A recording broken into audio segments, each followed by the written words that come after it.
the coming weeks. First one is Tyler Anderson from the Los Angeles Dodgers.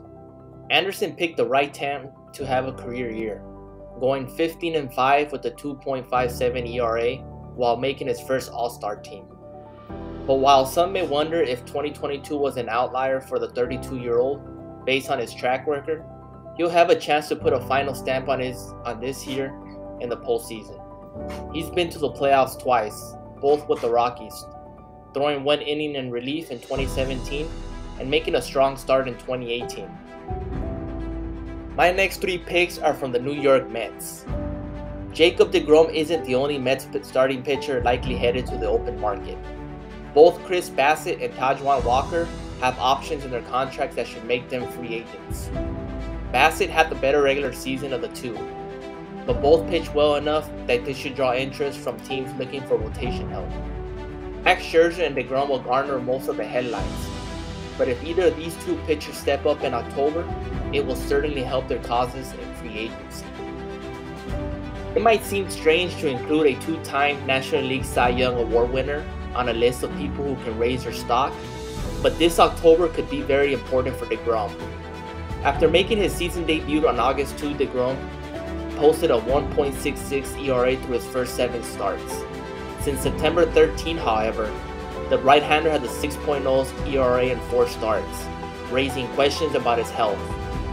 deGrom is expected to opt out of a final year and $30.5 million on his contract, but at the age of 34, he may need a big postseason to land the type of free agent contract he's expecting. Also from the New York Mets, this time a reliever. Edwin Diaz is a favorite to win this year's Trevor Hoffman Award as the National League's best reliever, and industry insiders believe he will surpass a Robles Chapman record contract of 5 years and $85 million, which came after Chapman helped the Cubs to a World Series title. Closing in the postseason brings a different type of pressure, giving Diaz a chance to show he can come up big on the biggest stage the game has to offer. Pick 5 is from the San Diego Padres, Josh Bell. Bell did not perform well after being traded to the Padres at the deadline, hitting 3 home runs with a 587 OPS in 52 games. The 30-year-old slugger will be playing the postseason for the first time in his 7-year career, giving him an opportunity to shine on the biggest stage as he enters free agency for the first time. Also from the San Diego Padres, pitcher Mike Clevenger is their 6th pick. Clevenger might not even have an opportunity to pitch in the postseason if the Padres get bounced in the Wild Card Series, because Yu Darvish, Joe Musgrove, and Blake Snell are likely to make 3 possible starts in that round. Should San Diego advance, Clevenger will likely join the rotation, and given his mediocre season coming back from Tommy John, an October exclamation point would make him an intriguing free agent option for pitching-needing teams. Pick 7 is Mitch Haniger from the Seattle Mariners. Haniger missed more than 3 months this season, first because of COVID-19, then a major right ankle injury. Since his return on August 6, Haniger's overall numbers haven't been quite impressive. 7 home runs, 26 RBIs, 712 OPS in 47 games. Though his bat showed more life in the final 2 weeks of the season with a 938 OPS and 11 games in September 22nd. The Mariners snapped their 21-year postseason drought, giving Haniger a chance to perform under the bright lights for the first time in his career as he heads towards free agency. Our number 8 pick is Trey Mancini from the Houston Astros. People might remember him from being a Baltimore Orioles long tenure player. After 6 years without appearing in a postseason game for the Orioles, Mancini gets his first crack at a meaningful October baseball. His 2-month stint with the Astros has not gone well.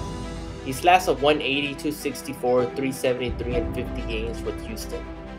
Mancini will be entering his age 31 season as he hits free agency, so a big October would boost his value this winter.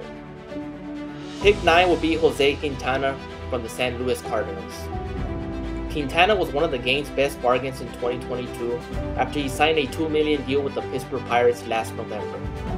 A solid first half led to a trade to St. Louis where he posted a stellar 2.01 ERA in 12 starts, helping the Cardinals run away with the National League Central title with a minuscule 0.89 ERA and 5 September starts.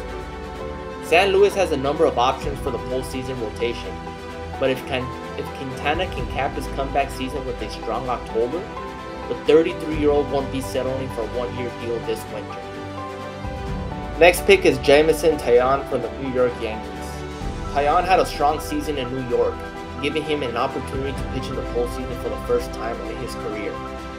The right-hander would likely join Garrett Cole, Nestor Cortez, and Luis Severino in the Yankees rotations, trying to help them get back to the World Series for the first time since 2009. Entering his age 31 season, Taillon would benefit from pitching well on a national stage. Our next pick is Dansby Swanson from the Atlanta Braves. This will be the 4th straight postseason for Swanson, who hit 2 homers with an .804 OPS in the World Series for Atlanta last fall. Swanson has performed well in 33 postseason games, hitting 5 home runs with 15 RBIs and a .768 OPS. But given that he'll be part of a solid shortstop free agent class, another strong October will strengthen his resume. Last pick is from the New York Mets. This time, a position player, Brandon Nimmo. Nimmo had his best season since 2018, posting an .800 OPS in a career-high 151 games. The 29-year-old's bat won't overwhelm anybody, but he's a steady presence atop of the Mets lineup. Nimmo will be an important table setter for the likes of Francisco Lindor and Pete Alonso in October, where he can show the world the value he brings to an offense.